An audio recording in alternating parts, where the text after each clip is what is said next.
మధ్య ఆంజనేయ స్వామి దర్శనం నాకు ఈరోజు అనుకోకుండా స్వామివారి కటాక్షం వల్ల లభించింది.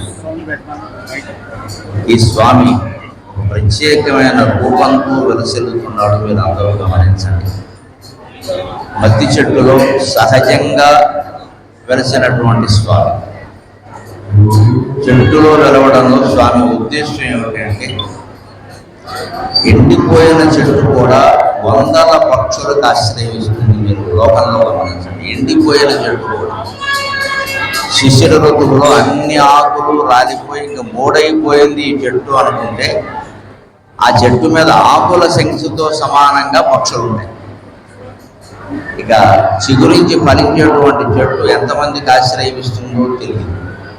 అలాగే మద్ది చెట్టులో వెలిసి నేను మీకు అందరికీ ఆశ్రయం ఇస్తాను, రక్షణ కల్పిస్తానని చెప్పడానికి స్వామి ఏ క్షేత్రంలోనూ లేని విధంగా ఇక్కడ ఒక చేత్తో ఫలాన్ని ధరించాడు, రెండో చేత్తో గదని ధరించాడు.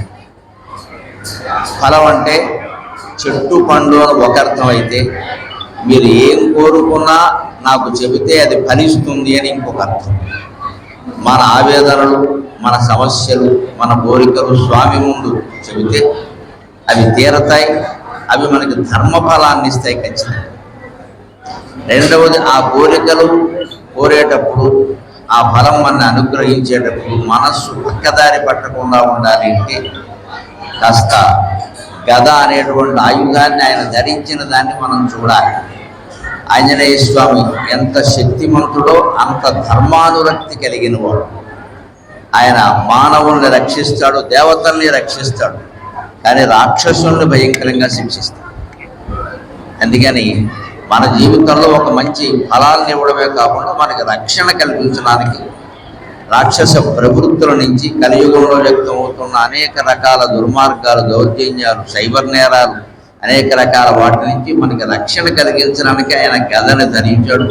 అలాంటి మధ్య ఆంజనేయ స్వామిని సేవిస్తున్నటువంటి అర్చకులు, కార్యనిర్వాహక అధికారులు, ఈ ఊరి వారు, ఈ ప్రాంతం వారు కాదు, ప్రపంచం అంతటా ఉన్నటువంటి తెలుగు వారందరూ అదృష్టవంతులు. విశేష సంఖ్యలో ఈ ఆలయాన్ని దర్శించి స్వామివారి అనుగ్రహానికి మీరందరూ పాత్రులవ్వాలని కోరుతూ, ఇవాళ నేను మా పెద్ద అబ్బాయి శ్రీశ్రీ ఇక్కడికి అనుకోకుండా వచ్చేసి ఈ దర్శనం చేసుకున్నాం. ఈ ఫలితం మాకు ఎటువంటి ఆనందాన్ని కలిగిస్తుందో మీకు అటువంటి ఆనందాన్ని కలిగించాలని ఆశిస్తూ సెలవు.